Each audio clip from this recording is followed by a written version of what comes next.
I made some good decisions and I made some bad decisions. I lost some money on some of them, and that's what I thought I'd talk about now. So before you get into that, what constitutes a bad decision? And what constitutes a good decision? If you could loss of money, loss of time, backlash online, disgruntled employees. That's what makes what do I classify a bad decision.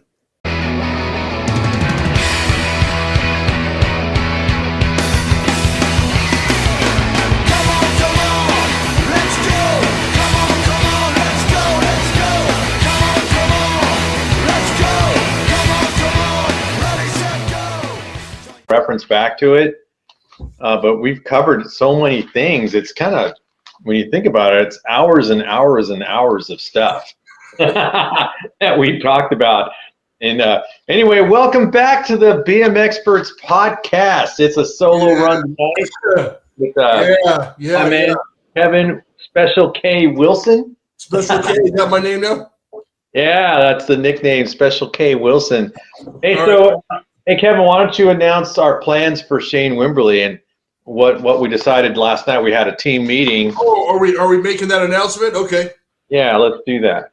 So for anybody that's not aware, Shane Wimberly, one of our favorite guests, he's come on many times and we've talked, and he kind of, in the last couple of months, he's kind of taken on like a taken on, right? He picked up the fumble and just ran with it, right? Right. And his role right now, we gave him the title of producer, which is cool. So he's going to be helping us line up the guests officially as opposed to unofficially, helping us with the scheduling, helping us with the marketing on the merchandise that Kevin's been banging out the midnight oil on. So Kevin's designed some hats, shirts, and we're coming up with more cost-effective ways. Exactly. I still got the old hat, but I got stuff on the way. And so we're going to be doing Kevin's trying to come up with cost-effective ways to produce the merchandise, because as pretty much anybody knows, the clothing merchandise is it's almost a no way to make money situation. It's so expensive to create the stuff, but we want people wearing the merchandise, and that's the goal. Kevin's come up with some unique ideas that we're not ready to announce quite yet. As a matter of fact, Shane's in a meeting with a third party trying to work out something for us, and we hopefully have some big announcements coming up in terms of that, right? Yeah, I lost out here for a minute. What have you already covered? I'm just talking about our plans for the future with the merchandise and how you're trying to find a cost-effective way, and potentially working out. Shane's in a meeting, possibly work with another party trying to work out a deal for us, and so we're going to see how that goes. Yeah. Did you share what Shane's title is and what he does?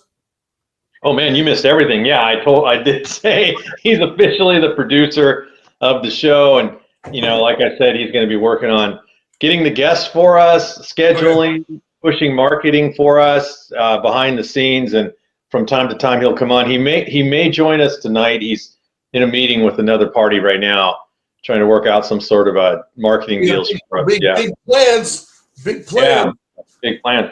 It's hard, man, to try to make something out of nothing. And Kevin started off with his own channel that was this big, and mine was even smaller, and we kind of joined forces, dude. And it hit me today, Kevin. I was thinking, I go, dang, we did a whole season. This is like season 2 for us officially, even though you've done probably 3 on your own. Yeah. And I've done at least 3 to 4 years of YouTube. I was, matter of fact, I was going through my videos trying to figure out ways to make more shorts, and I was reviewing my old stuff, and I go, dang, this one's from like almost 4 years ago. Yeah, dude. Yeah. There's so much stuff in there, but we're going to keep on banging these out. Yeah. All right, Kevin, I got some updates on the riding, man. I know that we've been trying to get in shape. Did some riding last weekend. Went to the local track over in Manteca. Got to ride with some guys that were really, really cool, man. They loved the show. They were talking to me all about their experiences with BMX and how they can relate to what we're talking about. We got to take some photos together. It was awesome. The only thing is I the mistake that I made, Kevin, and I'm kind of mad, is these guys, especially one of the guys in particular I was talking to, his name's Daniel. He was telling me everything about his experience with BMX and how he was a soccer player and how he converted back to BMX and how BMX has always been in his blood. And we talked for about an hour, and I didn't record anything. And I was like, oh, man, why didn't I record this stuff? It was like invaluable stuff that these guys were sharing. So anyway, next time I know.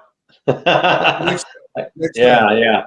And I was going to ask a question, Kev. I was looking for a camera that would fit underneath a visor, because I'd like to get some sort of POV when we're riding, especially when we're racing. And I don't want anything on top of my helmet because I don't want to look like a space alien, but I'd like to put something like underneath the visor right here if we can. I don't know if you have any ideas. All I know is you could get those Meta sunglasses, right? Or those sunglasses that have cameras in them, right? Have you seen those? Yeah, the Ray-Ban makes some of those, and okay. Yeah, that's all I'm thinking about. Yeah, I could do that, but I wear goggles, so that's a no-go. Okay. You're one of them. Yeah, I like wearing my mirrored goggles. It's got to look trick, dude. You never know. There could be a future Mrs. Pena out there. I got to look sexy. Yeah, I hear you, man. I hear you. There's a future ex-Mrs. Pena out there. It made me choke on my water, dude.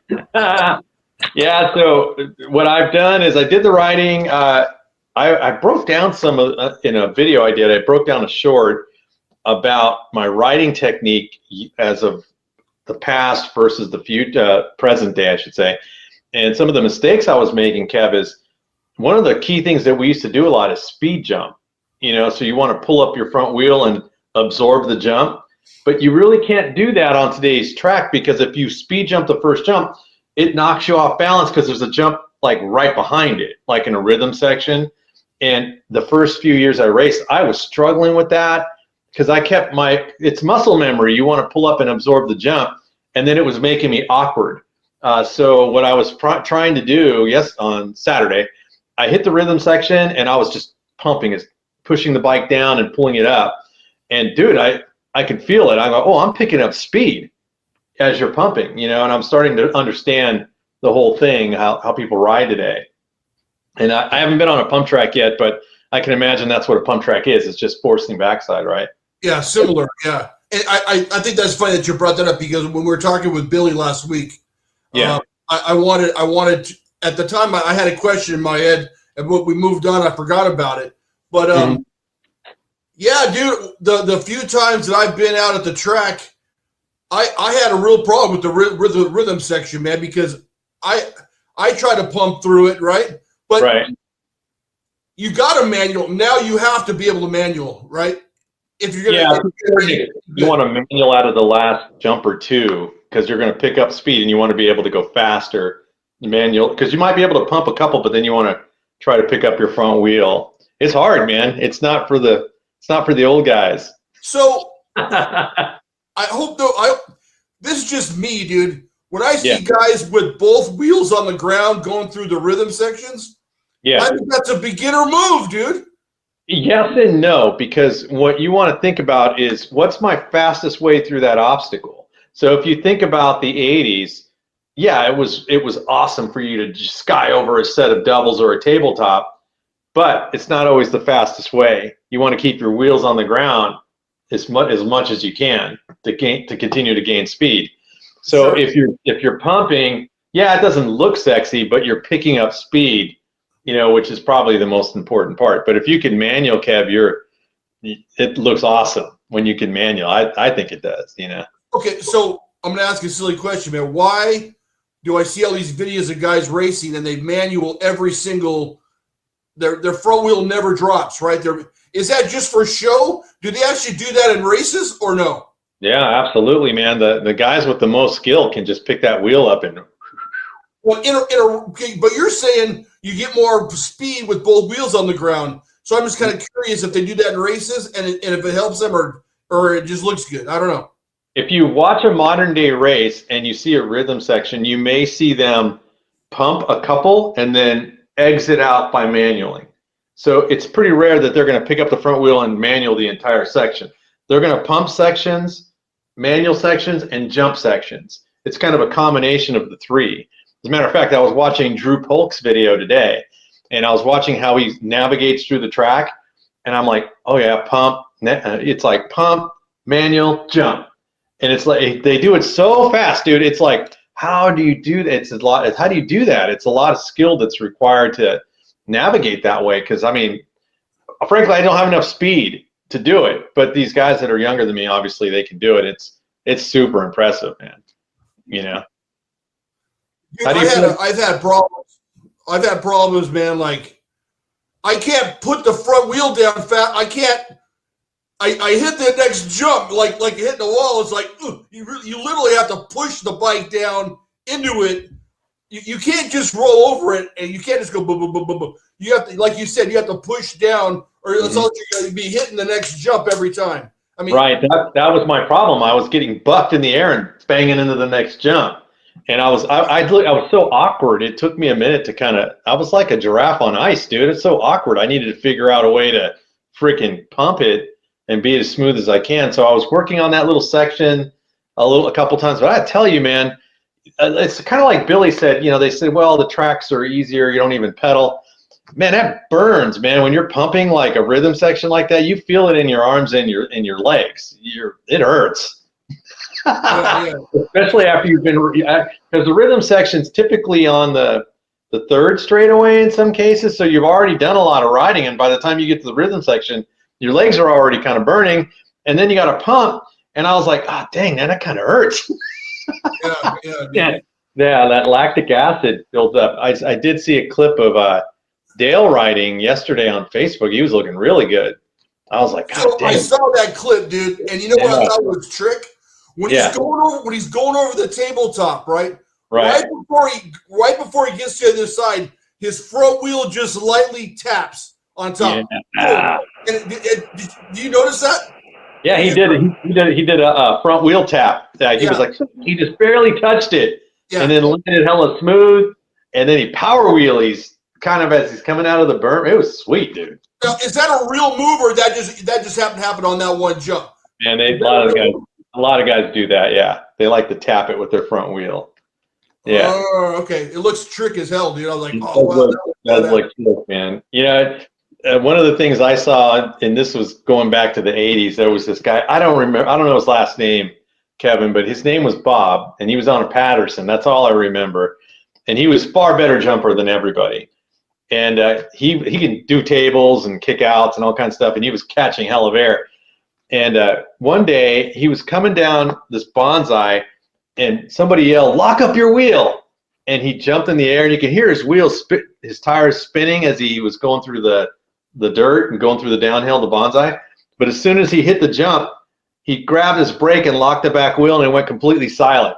It was like zip, and then it was just quiet. And he locked the back wheel, and he just kind of tweaked it like this, and then got perfect backslide. I was like, that is the coolest thing I have ever seen. It doesn't seem like it'd be that hard, though. No, it's the simplest thing. And I remember somebody saying, "Lock up your back wheel," and it was weird how it just got quiet, because he was like, zip, and it just got quiet, and he was like, whoosh, and he just floated across to the other side. I was like, that was so badass, man. And it was a simple thing.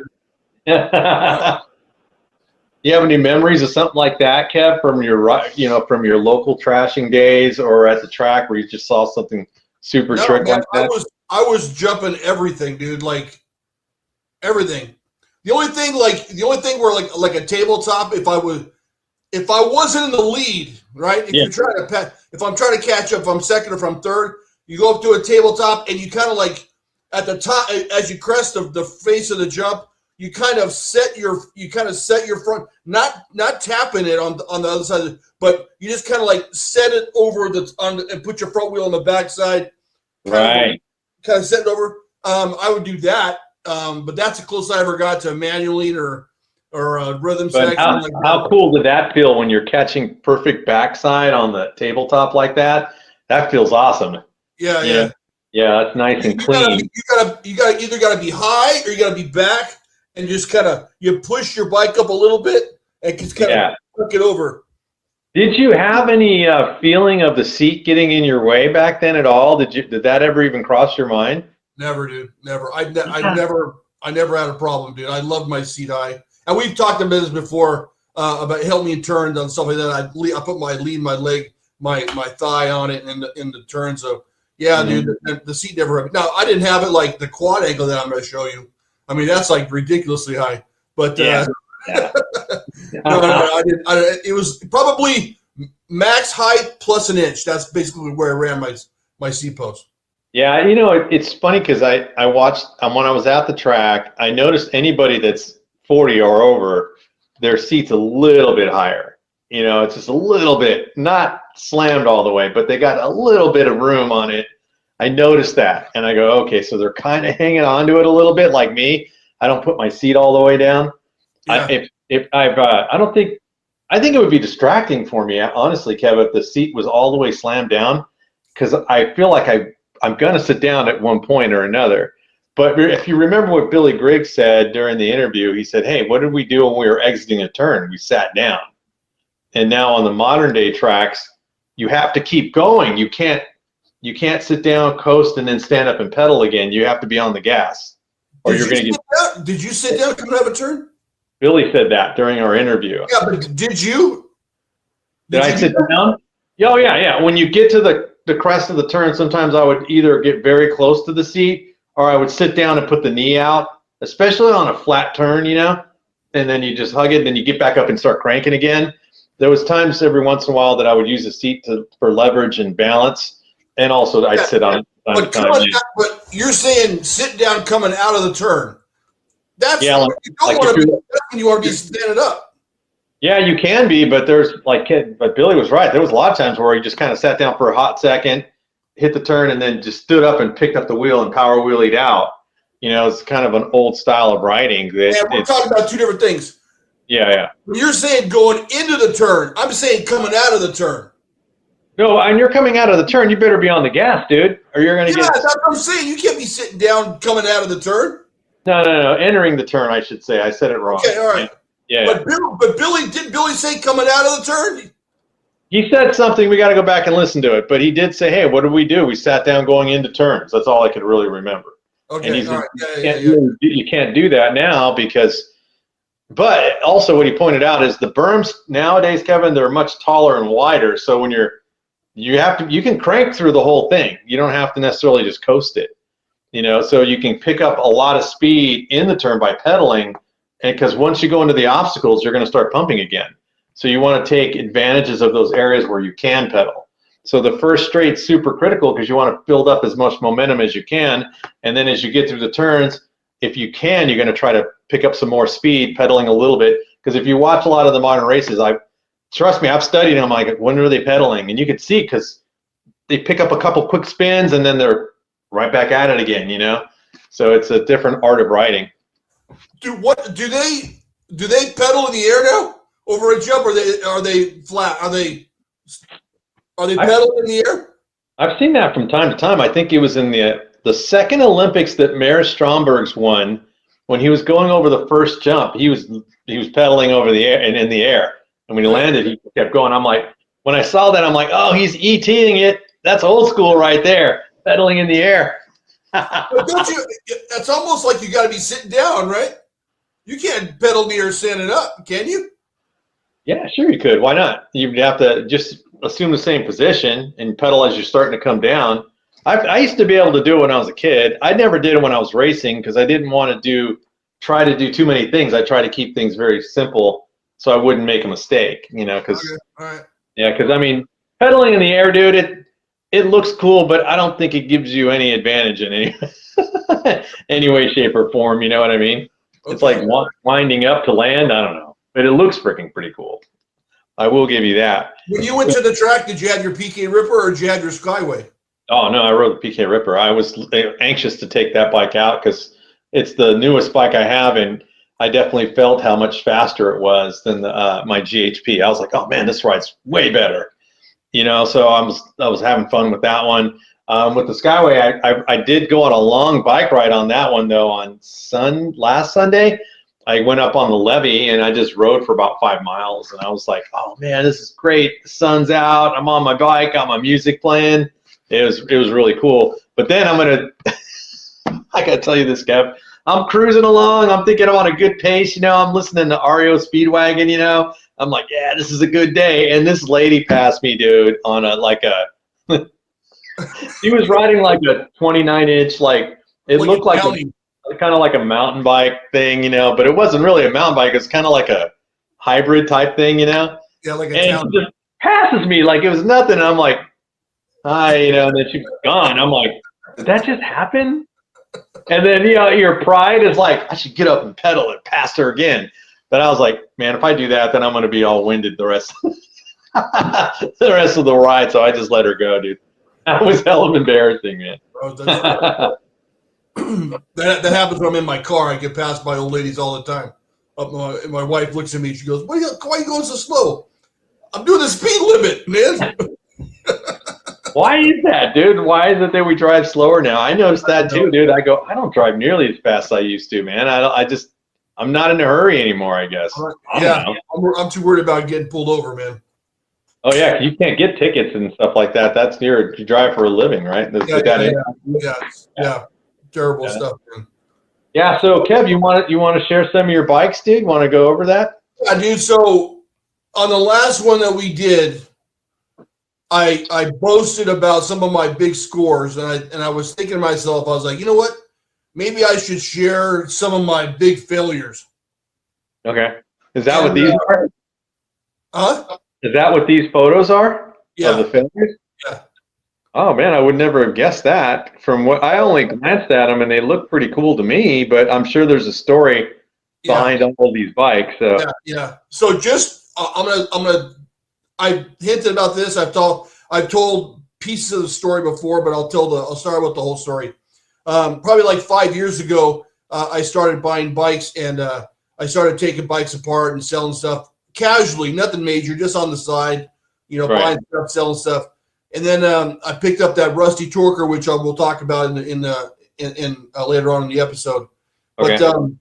But after I started buying bikes, I hired 3 high school kids and stuff like that, and then we'd be in my garage taking bikes apart. They'd be picking up bikes for me, and we'd be taking bikes apart, boxing them up, putting them on eBay. I had 2 computers in my garage where kids were listing stuff on eBay, and then we would, we had a whole shipping department where we had boxes and tape and printing out labels and putting them out for the UPS man, and then we had too many for the UPS man, so we had to start taking them to the UPS store, and it was crazy. So I had a lot of bikes that were going through my garage, and periodically throughout this episode, I'm going to drop pictures of the bikes, some of the bikes that I've had, way more than that. I think it's 35 pictures I have. Wow. Dropped during this episode, throughout the episode when we're talking about these bikes. But I made some good decisions and I made some bad decisions. I lost some money on some of them, and that's what I thought I'd talk about now. So before you get into that, what constitutes a bad decision? What constitutes a good decision? If you could a loss of money, loss of time, backlash online, disgruntled employees. That's what do I classify a bad decision? Is it with every purchase? Was it a gamble every time, or was there things that you go, "Oh, this is a home run"? As soon as you saw it, was there any? Did you ever have that impression at all? Okay, so every week I would probably buy about 5 or 6 bikes, average. Okay. I would have the kids go out and pick up bikes for me. When I came home, they'd be waiting for me there. Now, after a while, you can figure, it's hard finding bikes sometimes. Some weeks I would have oh man, I need to buy bikes because I need to keep these kids employed. So I'd be taking risks that I normally wouldn't take.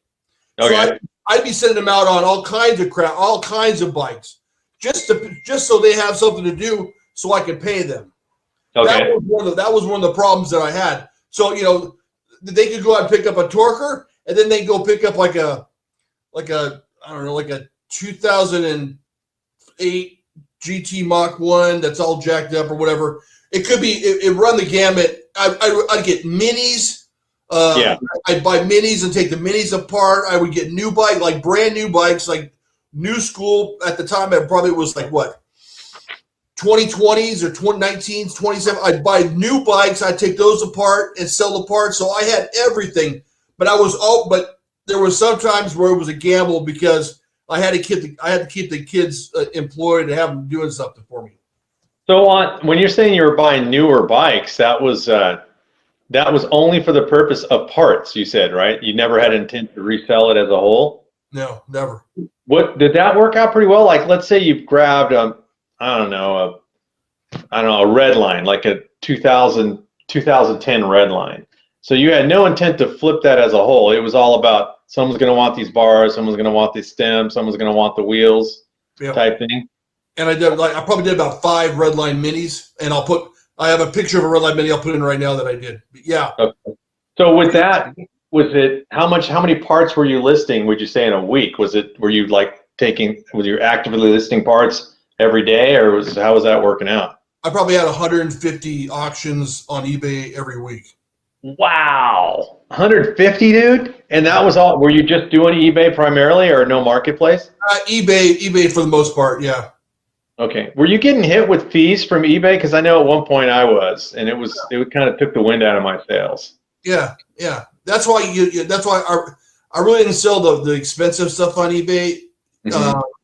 But I still pay fees on everything. Can you explain the process, Kevin, on creating your own eBay store? How did you get to the point where you were successfully selling on eBay? What was the turnaround time for you to receive your money? I know it goes through PayPal and then you can go from there.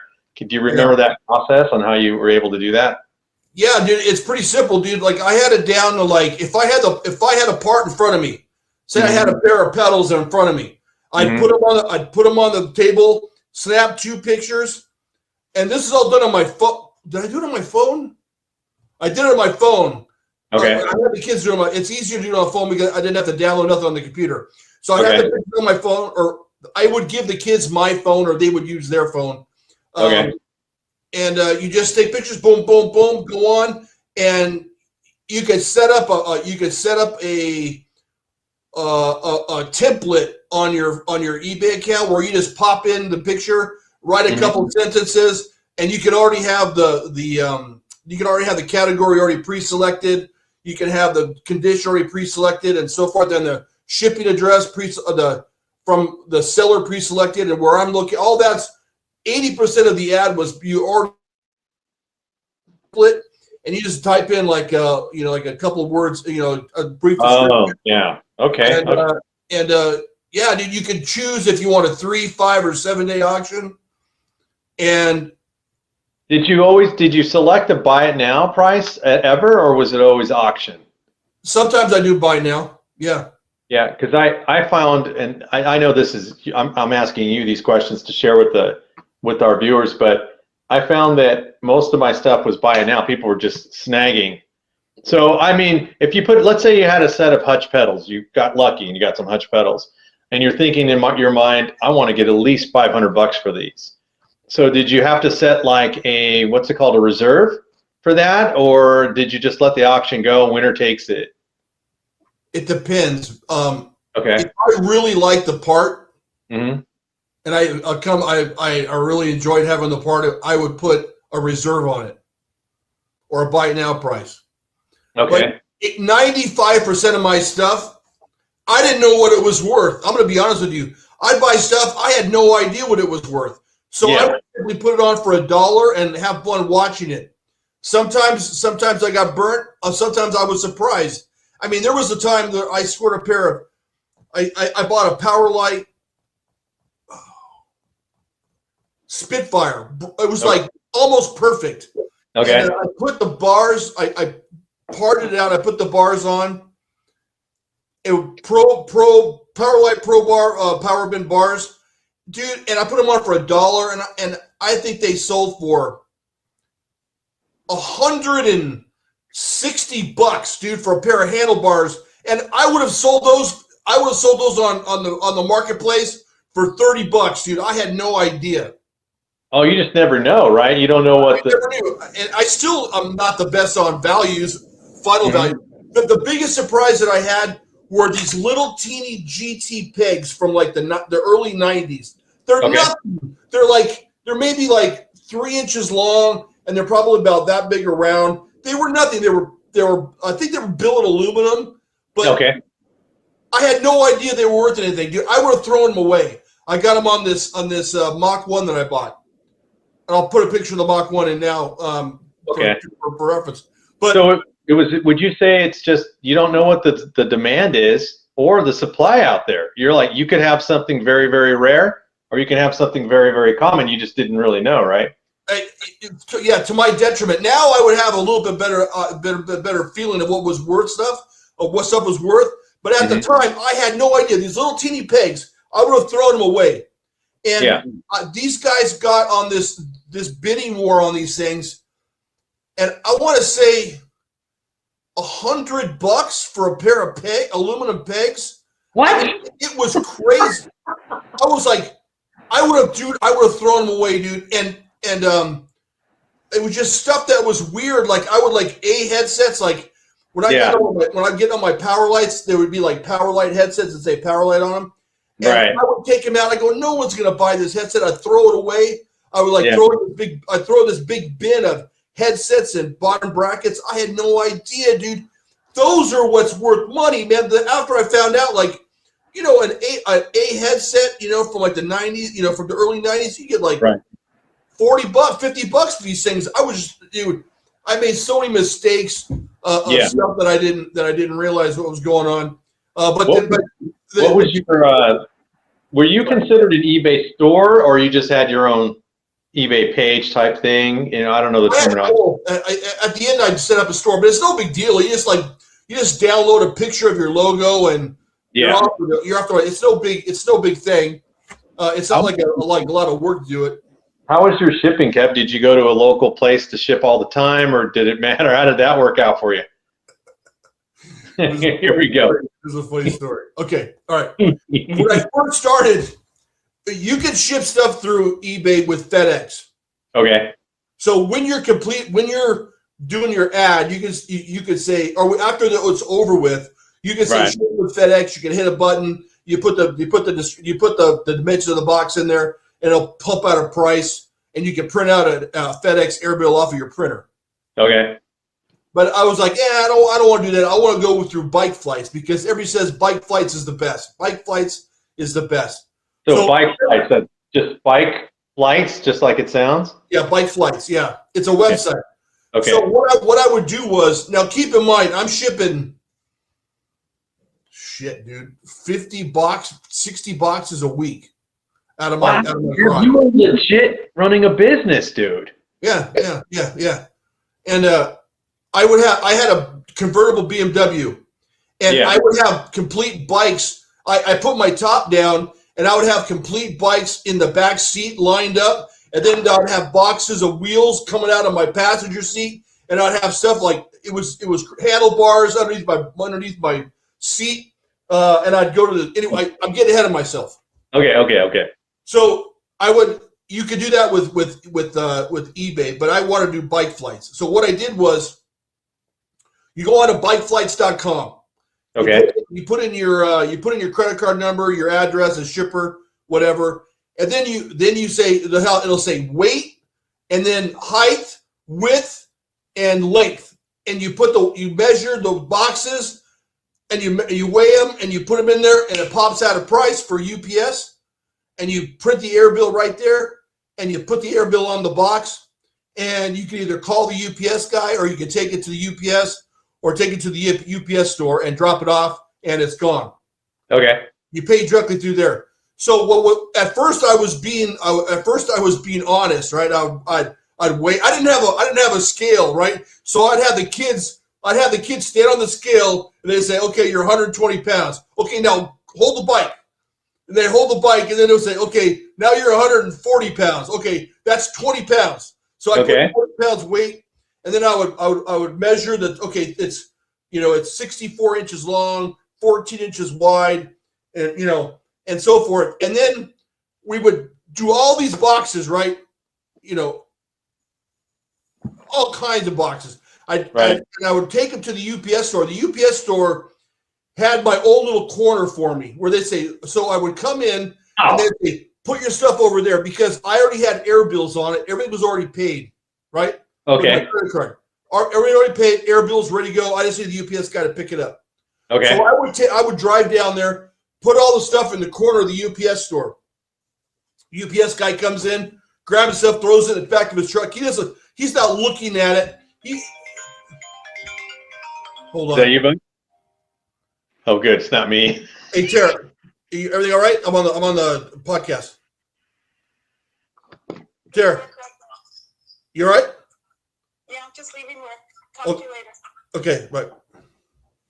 So when the UPS guy gets there, he's not looking at the dimensions like, okay, it's supposed to be 65 inches long and it's supposed to be 45 pounds. He's just grabbing the boxes and throwing them in the back of his truck, right? So then I started thinking, wait a second, man. So have you ever went and got a box and you were shipping and the box a little bit too big for you and you're like, yeah, dude, the box, but you use it anyways because the box was too big for whatever you're shipping. Yeah, you just stuff it with paper and whatever. Yeah, I would get bike boxes, but if the bike box was too big, I would cut down the box to exactly the size of whatever I'm shipping. If it's a pair of wheels, pair of handlebars, whatever, or a bike, I would cut the box down because they have what's called dimensional weight. And okay. Not only is it how much it weighs, but how big it is. So the smaller the box, the less I have to pay for shipping. So I would cut those things. I would fashion my own boxes. I would make my own shipping containers and stuff like that. And then I was like, that cut down my shipping a lot. Oh, but yeah. I go, you know what? The UPS guy's not looking at it. He's not weighing this damn box before he picks it up. So then I started shaving up. I think it's about 10 pounds. if the bike was 30 pounds, I would put 20. And if it was 64 inches long, I'd put 60. And I would cut inches to cut down the price of the box. Dude, I was like, man, I would just drop them off at the UPS store, and then they would pick them up, and no one ever even complained about it. No one ever measured it or weighed it. Just it was done. So I would go through bike flights, but then I figured out that FedEx has some really great rates through eBay, or at least they did. And I could save money shipping through eBay on FedEx. I could save more money through that than actually committing fraud and committing crimes trying to ship out through UPS. So then I found that FedEx with the FedEx option through eBay was even cheaper than. Was it really? I would have thought it would have been more. To go that way. They must have negotiated some really great rates. So that's how I would do it, dude. I wish I could. Before we did this podcast, I was looking for a picture. There's a couple pictures of my BMW with bikes hanging out over the top and my trunk open and dude, it was a great pack. So I would go to the bike shops. I was too cheap to buy bubble wrap, so I would have to go into bike shops to their trash cans. I pull out their boxes, and whenever they build a bike, I don't know. Have you ever built a bike from scratch? I don't know if you have. Yeah, absolutely, dude. Okay. Yeah. So they have the little round things that go on the end of the wheel, on the axles, and then they got the little cardboard tape things where it goes on the chain stays and the top tube, and then the fork legs and all that. So I would have all that stuff. And I'd save it in these big bags. So whenever I was shipping stuff out, I wouldn't pay for bubble wrap. I just reuse the stuff from the bike shop that I got, and damn, that was kind of genius. Yeah, I was cutting corners, everything. But which leads to my story about the quad angle. That it came back to bite me on the quad angle. The quad angle, which I'm going to put a picture up now. Okay, I was searching. I ran out of bikes in my immediate area, so I started searching other cities, other areas of the country for bikes, and I found that quad angle in up by Salami. I think it was in Simi Valley. Okay. Simi Valley is probably That's where all the 110 miles from my house. Right? Yeah. So I'm going to quote prices now. I'm not exactly sure, but off the top of my head, but this is about what I think I paid. Okay. It's a reissue quad. I don't know what year it is. It might have been a 2006, 2007. Okay. The reissue quad. It was perfect. It was perfect. And I sent the kids up there, and I think I paid. Let me look at it really quick, Kev, so I can have a visual. Hold on a second. Yeah, keep going though. I think I paid $500 for it. 500 for that bike? Yeah. Wow, that was pretty good. Because that's a pretty awesome looking bike, dude. That was the best one out of all of them. Okay, so I think I paid $500 for it. It may have been a little bit more. Okay. The problem is getting the kids up there to grab it. So I had to pay these kids. One of them, they borrowed their mom's car. It's this one. This is not a repop, Kev. This is a. That's a repop. Oh, this is is this the one you're referring to? Yeah. Okay. So one of them borrowed their mom's car. Okay. Oh God, here we go. And it was all like a summer day or whatever. And I'm all, hey, you guys want to go to Simi Valley? And they're like, okay, where's Simi Valley? I go, oh, it's up in the northern Los Angeles County, whatever. And they're all, yeah, no problem, man. You just pay for the gas and you pay for our time. I'm all, okay. So these poor kids, they got in their car. I think I told them, I go, leave early. Don't leave at noon. You got to leave early. And they're all, okay. Well, these are high school kids. They don't give a shit. They don't listen to me. So I'm on the road. I think I'm on the road. And I'm all, leave early. And they're all like, yeah, whatever. So they left at probably like noon to go to Simi Valley. Okay. And they have to go through the San Gabriel Valley, the San Fernando Valley, almost to Ventura, for Christ's sake, right? Okay. A long ways, a lot of traffic. So they would be calling me every 2 hours. Hey, we're still stuck in traffic. And the guy that was selling the bike was like, hey, where are these kids at, man? I gotta go to work, or I gotta do something. I think it took them 6 hours to go to Simi Valley on a whatever summer day they were on, and they got there late. They got there like 7 o'clock at night or something like that. And finally, when they got the bike.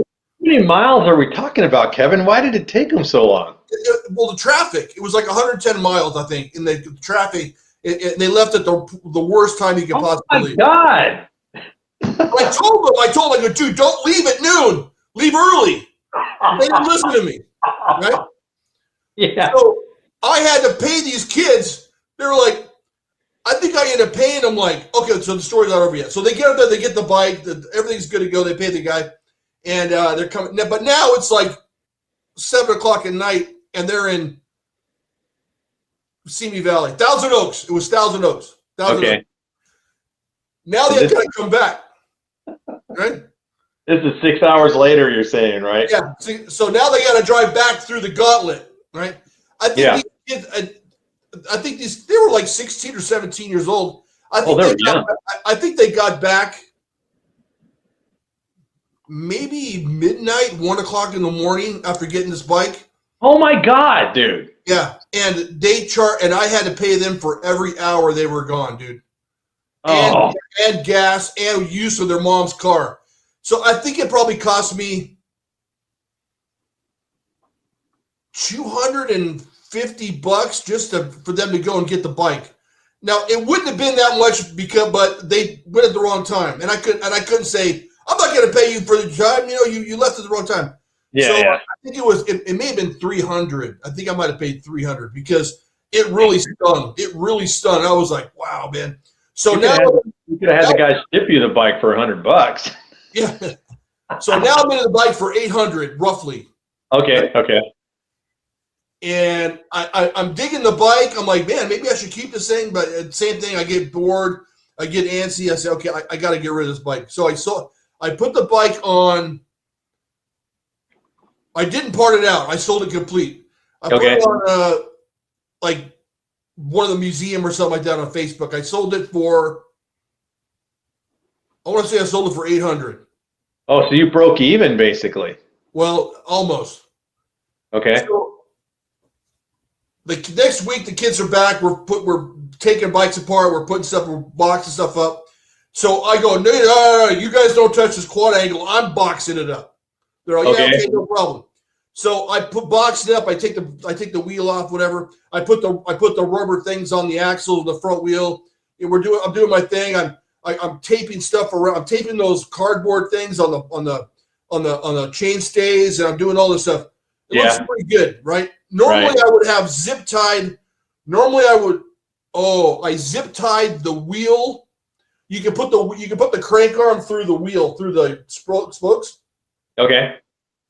And in transit, the little cardboard thing that was wrapped around the chainstay moved. Yeah. So it moved to the front, and there was about an inch where it was bare paint, and the little round thing on the front tire, on the front wheel that protects keeps the axle off the paint. Yeah. Popped off, and it was rubbing. It was rubbing. Oh no! It was rubbing in the chainstay, dude, and it totally effed up the paint on the chainstay. And the guy got it, and he called me, and he goes, "What the hell, man?" And it was my fault, man. And I was like, "Wow, dude, He sent me pictures of it. I wish I had the pictures. He sent me pictures of it, and I ended up. I go, well, what would make you happy? I didn't want this guy to badmouth me on any of the Facebook. Facebook groups. Oh, it's Facebook. Okay. Facebook, yeah. And I go, how about can I give you $200 to powder the coat it? Yeah. And he's like, okay, all right, but you need to give me the color code from SC. I go, what? Damn. So I'm trying to reach out to Todd Lyons. He never responded to me. I'm on the SC. I'm on the SC Facebook page. Does anybody know the color combination for this? The color code for this color on this quad angle? Everybody's like, no, dude, I don't know that stuff. Todd Lyons never got back to me, so I was like, you know what? I can done what I can, man. Take the 200 and do whatever color you want it. This is your chance to repaint it whatever you want. Yeah. So he did that. So at the end of the day, I'm in this for like $1,000, dude. And, yeah. I paid $1,000 and $1,000. Damn, man, that was a nightmare. The bike itself, dude, is awesome. So, in a nutshell, man, it probably would have made sense for you to keep it, but you had no idea what you were in for on that thing, man. Yeah, if I would have took it up to see me, or if I would have went to Simi Valley to get it, I would have left early. I would have been back then. I wouldn't have to pay for myself my time. It would have been a much more lucrative situation. So I lost. What I lose? $200. What would be the best way to pack a bike, man? I mean, if you're trying to minimize taking it apart, right? So I've seen guys on YouTube use those little noodles that you swim with and cut those all up. I mean, I guess that's one way, but that wouldn't be very cost effective either. You got to buy all that foamy stuff. So is there that's exactly what I mean. Oh, is that what you would do? Well, those work good for frames, individual frames. Okay. But the pool noodles, it's hard to put. It's hard. You can put them on complete bikes, but normally you would do bubble wrap, or you would do the cardboard thing from the bike shop, from the how the bike comes from the manufacturer. Right. But so you just have to take your chances that you packed it correctly, man. I got the stuff that I've got from Planet BMX, for example. Like I bought a couple frame and forks from them, and they put so much of that. What happened? Can you hear me? Okay. Yeah. What I was going to say is, I bought a couple frames from Planet BMX, so the Skyway and the PK Ripper. I bought those both from Planet BMX, and their packaging is amazing because there's so much cardboard in there, and they use that brown paper. It almost looks like butcher paper. They wrap everything and wrap it and wrap it and wrap it. There's no way it's going to get scratched. I mean, they go out of their way in their packaging. So when you open it up, it's like paper all over your floor when you get the product. So, yeah, I mean, you can't afford to do that every single time, I'm assuming, because you were shipping so much, dude. That's crazy. Yeah, dude. So that's a quad ankle. Now I have so many stories, but go to the Mongoose Solution. Okay. Mongoose Solution. Let's go. That one was a chrome one, right? It didn't have grips on it, if I remember right. It's aluminum. It's aluminum, but it's polished, Chrome, right? yeah, silver, yeah. Okay. So I put a picture on Facebook a couple weeks ago and with the short thing on it, but I wanted to expand on this thing because that day that I bought that bike for $100, I think I sold. Yeah. Okay. I bought that bike for $100 and I did not part it out. I put it on eBay real quick. I sold it for $250, and I sold like an hour for it went fast for $250. And I think some guy sent me an offer. So you can put on your eBay ad, make me an offer, submit an offer. Yeah. And he gave me an offer for $250, and I took it. The Mongoose Solution, I sold it for $250, and me and the kids are boxing it up and stuff like that. And are you familiar? So UPS has these. They're called they're a clear plastic bag that you stick to the package where you slip your air bill in. Have you seen those before? Absolutely. Yeah. Okay. So I would have to go to different FedEx places or different UPS places and steal them because they don't want to give them out. They're worth money, right? Mm-hmm. So I'd go to a post office. I would go wherever I could to get packing material. So this one day I was running low on these label pouches. So what I would do is I would print out the label and I would cover everything in clear packing tape. Okay. You can't peel it. It's like a mirror. You can just see through it, right? Like a window. You can see the address. Okay. So I think what happened was, in hindsight, the kids didn't put.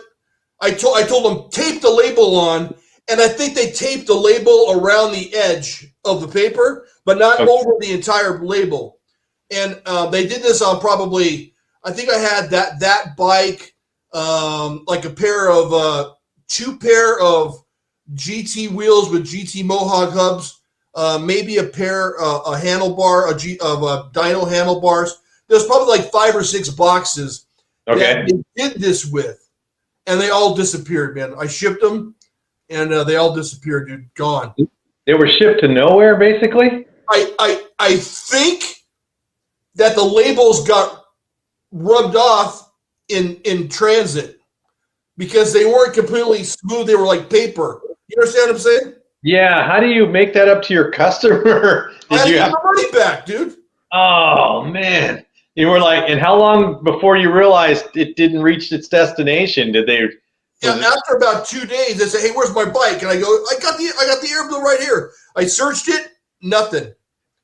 Oh. Well, what? I called UPS. We don't know what happened to it. And they go, there's a lost and found or a damaged parcel hub not too far from me. And I drove down there and I looked around. And I didn't find nothing. Either that or the guy or the UPS driver liked bike parts. I have no idea. But they just disappeared forever, man. And I'm guessing that might have been what happened. So that Mongoose Solution, I've actually had 4 or 5 of those. Yeah, the other ones were fine. Just that one was the one that got lost in shipping. So those are kind of decent bikes for what they are. It's an aluminum race bike, so it's an entry-level bike, but it's a decent bike. I could see where it'd be easy flip for you. Oh yeah, I grabbed them for $50, $75. I think I got paid $100. Even with the missing parts, you still got. You said 200. $250. $250. That's pretty good, dude. Yeah. Not bad at all. What's the story on? Hold on, I want to ask you myself. My mic is tripping right now, dude. What's that? My mic is tripping, dude. So I'm sorry. What did you say? I was going to ask you about a bike. You want this one here? It looks like an early Schwinn Scrambler, I think. What's the story on that one? Okay. All right. Okay. So that bike, like I said, I had to start reaching out to different places because I ran out of bikes in my neighborhood or my area to buy. Okay. So that bike was out of Michigan, I believe. Wow. What I would do is I'd go on to OfferUp and I'd just type in a just random number like 1, 2, 3, 4, 5. Hit enter, search, and it would come up with a valid zip code or not. So, if I wanted to go to California, I start with a 9. If I wanted to go to wherever the different. So I was searching in Michigan. I was just typing in random numbers for zip codes and searching for bikes, and that bike came up. And he had no intention of shipping it to me. It was just for sale locally, and I think I think I paid $300 for it. And that's a complete bike. Complete bike. And I paid $300 for it, but I reached out to him. I'm like, look, man, I'll buy the bike. I'll give you $100 if you ship it to me. Right. And he goes, I don't know. I go, dude, I'll send you the money PayPal right now. Okay. I'll give you $400 for it, and you ship it to me. Right. He's like, okay, that's fine. So it took him about a week or two, but he took it apart. He might have taken it to a bike shop and had them break it down for me. Okay. I paid $400 for the total out the door for that bike, and I got it back, and I took it apart. Mm-hmm. And now I don't know nothing about tough wheels. I still don't know anything about tough wheels. I don't know how to tell an old tough wheel from a new tough wheel. But I took the bike apart. I put those tough wheels on eBay, and it sold. They sold to a collector out of Japan. Whoa! And I sold them for $500 just for the wheels. Those original Skyway Tough 2s. I don't know what they are. I don't know if they're original Tough 2s, whatever. I have no idea. I would say, just based on the age of this bike, those Comp 3s look a little late 80s, but those Tough 2s definitely look like they're. Dude, I don't know. Wow, you got $500 for just the Tough 2s. Wow. Yeah, dude. So I sold it for $500. So I already made $100. Now I was shocked, dude. And I've never shipped anything to Japan before, and I had to ship it to a relay station. Right, a relay station in Taiwan or something. I had to ship it to Taiwan, and then Taiwan shipped it to Japan or something like that. It was crazy. And so I sold the Tough Wheels for $500, and I just pieced the rest of the bike out. And that was one of the many bikes that I did that with, where guys had no intention of selling or shipping a bike to me, and I just reach out to them raw and say, hey, I'll give you $100 if you take it apart for me. It's interesting, Kev, because as original as this bike is outside of the Tough Wheels, it's hard for me to understand why you would have parted it out. But overall, what do you think you've made on that by parting it out? I probably made a couple hundred. I probably made a couple $100. The frame was hard to get rid of. Okay. The frame was hard to get rid of, and if I remember correctly, I had a hard time getting the stem off of the bars. Oh, it's got that. I don't remember if it's pinched at the end. It's got a gooseneck. Yeah, I had a hard time getting the stem off or the gooseneck off, and I probably made a couple $100 from it. But that was just one of the bikes that I did that with. I did all kind. There was a Gary Fisher too that I did. That was a big nightmare. I'll put a picture of Gary Fisher in here too. But you sent me the Rusty Torquer. There's two of them. That's a story, dude. That's a story. So on this particular image, Kev, you included two Torquers on here. That's a different bike, right? No, that's before and after. Okay, so it's the same bike? Same frame fork and bars. What? Wait a minute. What did you do here exactly? Okay. I've told the story before, but I'm going to tell it again because I never did like the way I told it. Okay. The original picture, I'm going to put it now. Boom. This picture was on the BMX Museum for sale probably 6 years ago, maybe longer. And they were asking $75. The guy was asking $75 for the bike. And wow. I saw the bike on and by the time I saw it, there was probably, I don't know, 100 comments from people I'll give you double, I'll give you triple if you just ship it to me. And the guy kept saying, I'm not shipping it. I want to sell it locally. And right. people were freaking out. They were like, I'll pay you 5 times that. I'll give you, and he's like, I'm not going to ship it, dude. I don't care what you offer me. And I was like, wow, this guy's, and the guy was in Oceanside, but he was, for some reason, he was in Carlsbad that day. Right. And I reached out to him. I just said, "Hey, dude, I'll give you $75. I can be there in an hour." And he goes, he responded back like 15 minutes later. He's like, "Okay, it's your bike." But so I go, well, when I got down there, I took 120 out of the bank. Okay. This part is foggy. I don't know if I gave him 100 or 120. I think it was 120. Okay. Because I felt guilty and I had the cash and I was like, here. So I met him at the beach. I met him at Carlsbad State Beach. He was in the back of his pickup truck, and I went by and I grabbed it. I had my BMW convertible, and it was sticking out the top of my car. I had the top down. And I got home and I showed it off, right? I took a picture of it in my house. I go, I got it. I'm all, and they're all like, "I did, you asshole, man. How'd you get it?" So I was kind of boasting about getting the bike. Yeah. So maybe it took me like a week. I had a week and a half or something like that. I took it apart, and I didn't try to clean it in like that. I just took it. It was the original picture. You can see it was a mess. It was a mess, but it had original Torker bars, Torker fork, and Torker frame, 280SX. I mean, the parts on it are total garbage, but all you were looking at was, there's a Torker right there. That's all you were looking at, right? Yeah. So the tough wheel picture is after you did a little bit of yeah. I'll get to that. Okay, go ahead. So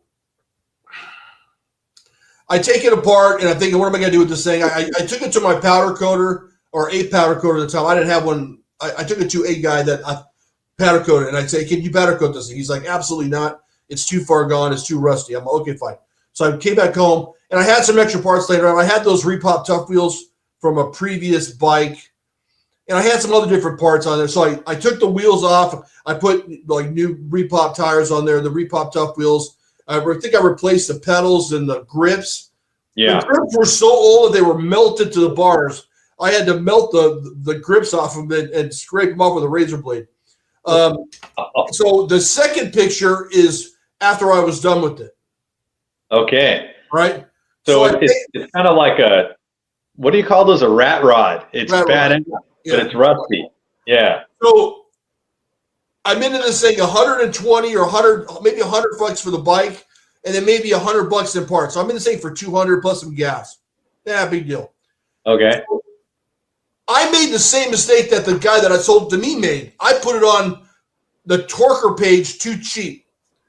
So I put it on for 400. This as it sits right there with the Tough Wheels, right? Right. I must have got 50 messages to people saying, "I'll give you 400. I'll take it.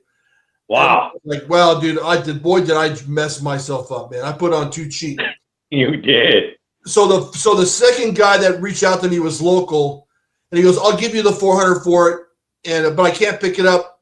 I wait till I get back into town. I'm out of town. I'll pick it up in a week. Will you hold it for a week?" And I go, "Okay, I got to be a man of my word. I posted for 400. Okay, you got it for 400. I'm kicking myself in the ass the whole time. Yeah. Why did I sell this thing so cheap? Why did I ask more money for it? Yeah. The day before this guy's coming to pick up the bike, right? He calls me and goes, "Dude, I can't buy your bike, man. I'm so sorry." You're killing me. No, this is a good thing, right? Okay. I can't buy your bike, dude. I'm sorry. Something happened. I'm sorry. He's apologizing to me. And in the back of my mind, I'm thinking, yes. I don't have to sell it for $400, right? Right. So I'm like, okay, bitching. Okay, no problem, dude. I'll let you have the hook. So I take the same pictures and I put them back onto the Torker page, right? Okay. But this time I put them on for 600. Okay. Right?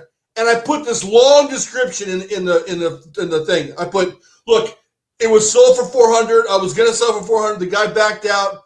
Blah blah blah. I explained the whole situation. Don't roast me too bad. I put the price up. Don't give me a hard time. Yeah. And I go, you know what? They're gonna roast me hard. Man. You know it's coming. They're gonna think that I put it out for 400, realized it was worth more money, pulled the ad, and then reposted it for more money. Which that's what anybody would think. Yeah. I would think that. Yeah. So I put this whole big description about the story. Right. Hit post, dude. Shit went fucking sideways, man. People were coming at me like, and I was like, wow, man. Didn't you read the description? I'm not gonna make. I made one mistake, and I was gonna honor that mistake. But I'm not gonna make the same mistake again. Right. So I had guys, and I'll save the descriptions of who these guys were that were coming at me. But they were pretty popular. These guys were pretty good, big on the Torker Facebook page. Okay. And, they probably, if they watch this, they'll know exactly what I'm talking about. You guys came at me hard, and I never been back on the Torker page. Never. So did you end up selling it for the 6? Yeah. Okay. All right. So number 6, right? These guys, the backlash is insurmountable, dude. I go, man. So I pulled it off of the Torker page, right? I go, I'm gonna put it on eBay. So I put it on eBay for $600. It's on eBay for about an hour, and I get a message from the guy saying, "I'll give you $500 for the frame and for the bike, but I don't want. All I want are the bars, the forks, and the frame. You can keep the rest. You keep the tough wheels. Keep whatever else you want. I'll give you $500 for it." And so I sold it for $500. So you just let the frame and fork go for $500? And the bars. So based on everything that occurred in this story, obviously it was underpriced. That's why so many people hit you the first time at $400. When you came back and said $600, they were offended because, oh, well, now you just bumped the price up $200. But you're still in the correct ballpark, dude. Because, I mean, that bike, you probably could have sold it for $1,000 and somebody would have bought it. You know, so that's what I'm saying. It was a unique bike, man. It was if you're into that rust, I mean, and that's what got me into rust, dude. I wasn't into rust before that, and after having that bike in my living room for a week and pissing off my wife, can we please get this bike out of my living room? After I sold it, I was like, man, dude, maybe I wish I had sold it. It went to Florida, so if you're in Florida, I think it's in the Miami area is where I shipped it to. I sold it for $500 through eBay. You know, and so, you know, I made money, but you know, you pay the eBay fees and the shipping and that type of thing. Yeah. But it was still a win. I mean, it was a big win. You only paid. It was still a win. Yeah. I mean, what'd you pay? $50? You said. 100. I think it was 100 actually. Yeah. So I mean, it was still a big win. It was a big come up. Yeah. But man, I tell you, these collectors, man, they're serious about their craft, dude. So you can't go in there and jinky around with the prices because, you know, dang. I think at this point, I realized before I did it, I go, you know what? I know these guys are going to get pissed off. That's why I wrote this book, this long description, and it made absolutely no difference, dude. They were pissed off, dude, and you know, maybe rightly so. I don't know, but dude, when you put something out there on the internet, and you put it out there for the world to see it, man, you're going to be criticized by somebody, and because people will look at something and go, it's not worth that. I mean, we do that. We look at bikes and online and go, well, this guy's crazy. It's too much. But you know, but it's all in fun. I would never insult somebody and go, well, you're an ass. You know, what the hell you're doing? Blah blah blah. I'm like, don't buy it if you don't want it. You know, that's all I could really, you know, say about that. That's why I've never price bashed anybody. I see people price bashing all the time, and I was like, man, you know. They don't. I guarantee, dude. You know what fishing is? Yeah, absolutely. Not fishing, but like fishing with a PH. Yeah, we have to take classes on it at work because I work in finance, so we have to be careful with phishing emails and things like that. Yeah. Okay. So there's guys that I'll admit that I was a fisher on some of these Facebook groups, where I didn't really know what it was worth. So when I would buy a bike, I'd post, "Hey, look what I got. Don't know what I'm going to do with it, but I don't. I might keep it. I don't know what I'm going to do with it yet. Check it out." And that's fishing. I see that all the time because you see guys going, "Don't know what it's worth. Yeah. I just picked this one up," and they'll post it on. Like they'll make a Facebook post, not so much necessarily a marketplace, but just a Facebook post. Oh, look what I found. Don't know what it's worth. What do you guys think? And almost every single time, dude, someone says, I'll give you X amount of dollars for it right now. Almost all the time. You know what I mean? And it's like, wow, it's real, dude. That's real. Yeah, dude. And so some people know what it's worth and they're fishing. I honestly didn't know what it was worth, and I would fish. I would fish for, I don't know what model, what year, any of that stuff. I would just put stuff on there and say, look what I found, and see what happened. And a lot of times I would get offers, and sometimes I would get called out. Yeah, dude, I'd be fishing, man. So would it have been, going back to the Torker for a second, would it have been completely out of the realm of possibility to have relisted it on the Torker page and go, look, guys, first, I got a lot of offers on this bike at 400. The guy backed out. I'm going to sell this to the highest bidder over 400. Would have that been like outlandish, or you can't do that on? You can't do that. You can't do it. You have to post a price. Okay, so you can't do like eBay. You couldn't just say, nope, I'm going to take this, whoever gives me the highest amount. Correct. Got it. There are very, very few Facebook groups where you can make an offer. Yeah. 99% of all the BMX Facebook groups that you can sell, you have to have an asking price. Right. You have to. And there's certain criteria, if someone says dibs, they get it. It's all like a weird, it's a whole nother, like, it's crazy the rules that you have to abide by. and this will probably lead to my biggest failure ever, dude. I lost $4,000 on this thing. Oh my God! I don't think I have a picture of whatever it is you're talking about, dude. You don't. It's a website. Okay. I wasn't planning on talking about this, but so on some of the Facebook groups, you can't ask for best offer. You can't put, at the time you couldn't post videos you couldn't post video clips of the bike. It had to be pictures. You couldn't take a video from the internet and put it on the ad. They wouldn't let you do that. There was a whole bunch of different rules in these Facebook BMX groups where you couldn't do stuff. You couldn't take, I can't remember what it was. There was all kinds of different stipulations. You can't do none of that stuff. No business ads, none of this, all kinds of stuff. So I was sitting at home one day. I'm like, man, I wish I had a place.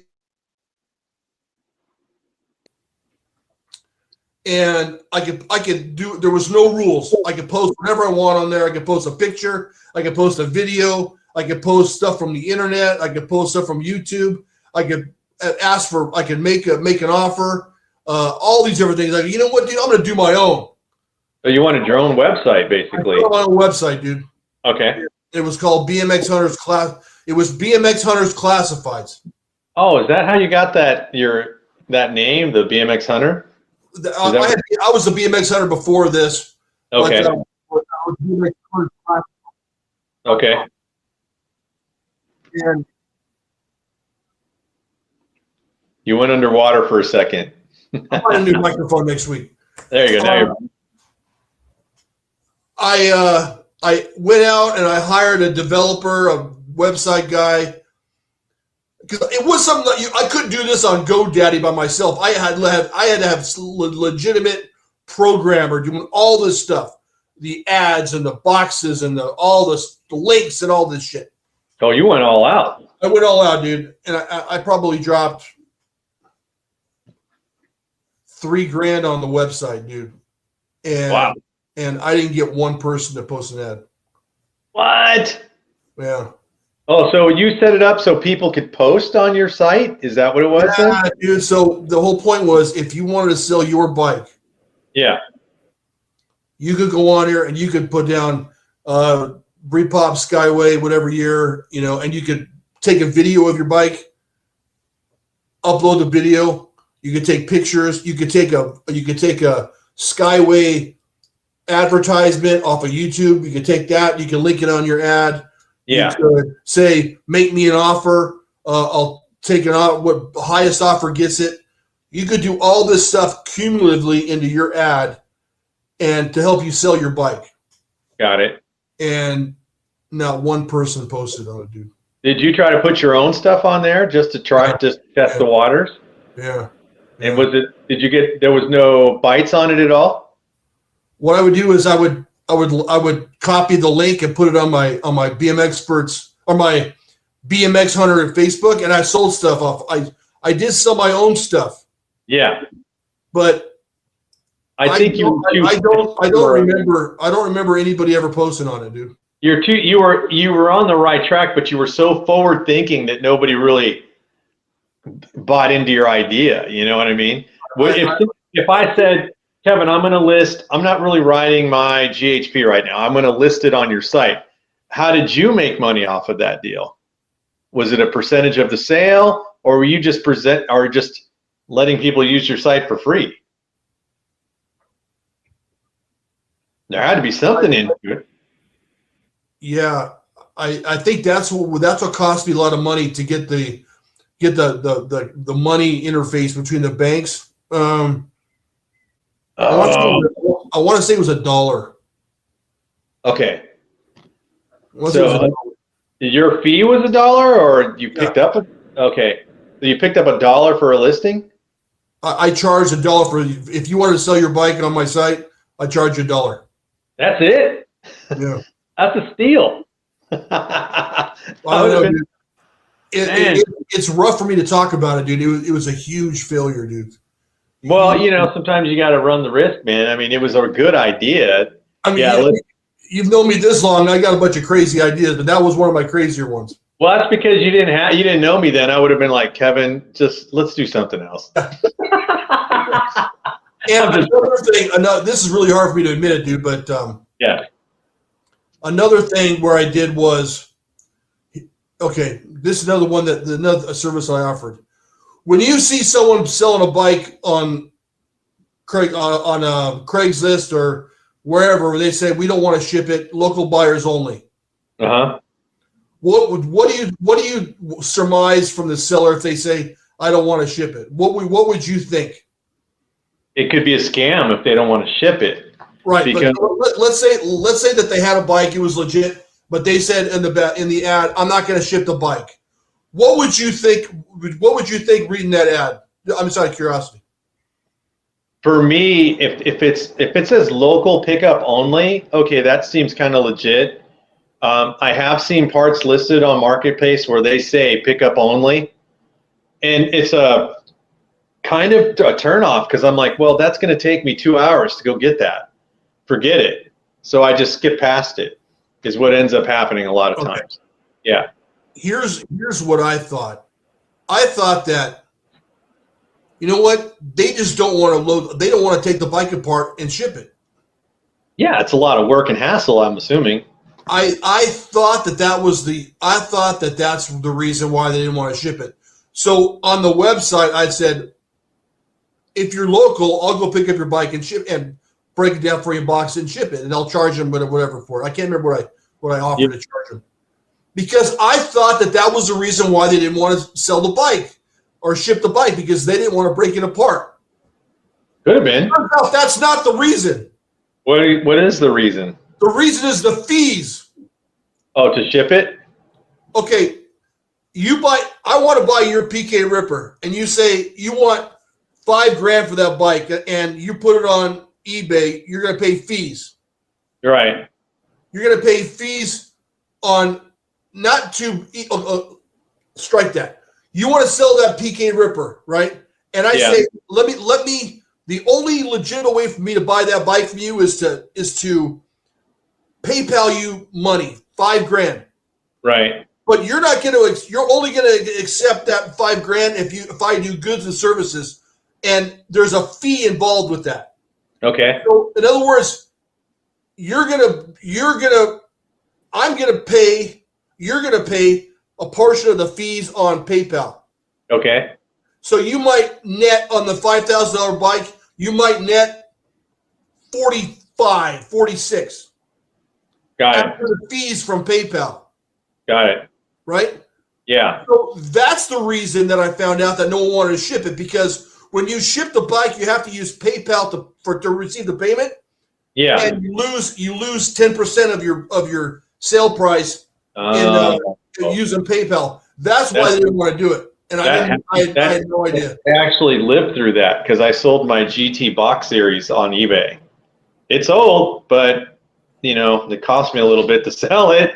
I didn't get the money I wanted to get, for it, but I sold it and I had to ship it myself. The only thing I had going for me, because I didn't share my eBay stories because this is all about the bike thing, but I was selling BMX magazines on eBay, and they don't cost much to ship.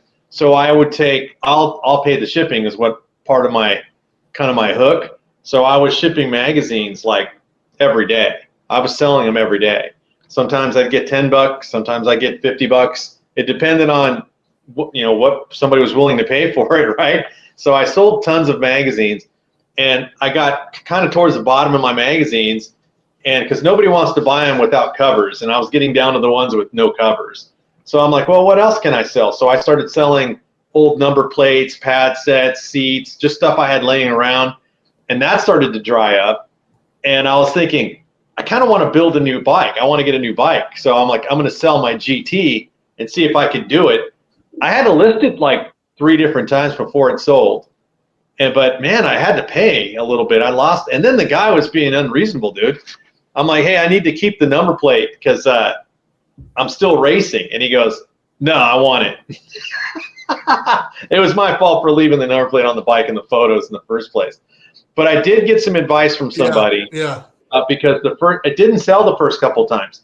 And somebody messaged me and said, you're better off listing every part on that bike or you're never going to sell it. So I had to go back in and break, the bars are fly, the stem is GT, the seat post is this, I can't remember all the parts. But I had to list everything that was on it, and then it sold. So whoever gave me that advice, that made the difference right there. You know what I mean? Yeah, I never had the patience or the time to do any big descriptions on my ads. I just put picture show condition. That's it. That's good enough for me. All right, man. I don't have anything else, Kev. I do want to just say that please go to the BMXPERTS.com, right? That's what it is, the website. Yeah, Kevin is revamped. No, BMXPERTSPodcast.com. BMXPERTSPodcast.com. Please go on that website. Kevin's revamped it. New merch is definitely on the way. Kevin's designs are freaking amazing. I'm super pumped to get some stuff. And that's all I got, man. You got anything else? Hold on. Dude, I'm going to throw your... My mic. Seriously, dude, this freaking sucks. Yeah, dude. Yeah. Thank you very much, everybody. So, if you'd like to support the channel, go on to BMXPodcast.com. You can grab some merch. And this new hat will be on, and the new shirts will be on. Show the shirt, dude. I can't see it. It's just black right here. Yeah, I'm not wearing one. You're not wearing one. All right. Yeah, all good. It'll be matching this, and it'll be on probably next week. Next week it'll be available. So you go on and check that out. And Danny, when you're not with me, what do you do, bro? You can catch me on Danny Pena BMX Racing on YouTube. BMX magazine reviews, race reviews, all BMX content all the time. And subscribe. Subscribe. How many subscribers you got? 990. Last time let me look, Kev. I didn't look today, which is odd for me because I'm looking every day. Yeah, I'm constantly looking, and I check I think we're over 1,200. 1,228. Yeah, so we're pushing the 1,300 mark, and then on my channel. Let's take a look here. We're at 994. All right, 6 more, man. So if 6 of you could please just hit subscribe so I could say I hit my goal, I'd really appreciate that. I have to come up with a present for you, a congratulations present for you when you hit 1,000. Yeah, I've been looking. Even my daughter said, "Dad, when you hit 1,000, we're gonna go celebrate." And I'm like, "Yeah, we are, man." What restaurant would you guys go to celebrate? That's a good question, dude. I would say whatever she'd wanted, but we love pizza, so pizza would be high on the list. And my daughter really likes Red Lobster, so maybe Red Lobster. Yeah, Red Lobster. I never could afford Red Lobster when I had the family. Hey, dude, I could just, if I went to Red Lobster, Kev, on another note, dude, I could just say, bring me a Coke and a plate of those biscuits. Yeah, they're pretty good. Yeah. Those biscuits are the bomb, dude. They're probably like 1,000 calories per biscuit, but yeah, they're pretty good. Oh, man, they're so good, dude. All right, everybody, thank you very much. We'll see you guys. Did I cut you off? No, go ahead, Kev. Go ahead. Okay. Okay. So if you'd like to support the podcast, please hit the subscribe button. I like to say the same bullshit every week, but stay tuned. We have 2 monster interviews coming up in the next 2 weeks that are confirmed, and we got Shane Wimberly out there beating the bushes, trying to drum up some guests for us. So we have big things coming up in the near future. Check back with us soon. And thank you very much. And until next week, the track is closed. Track is closed. Peace out.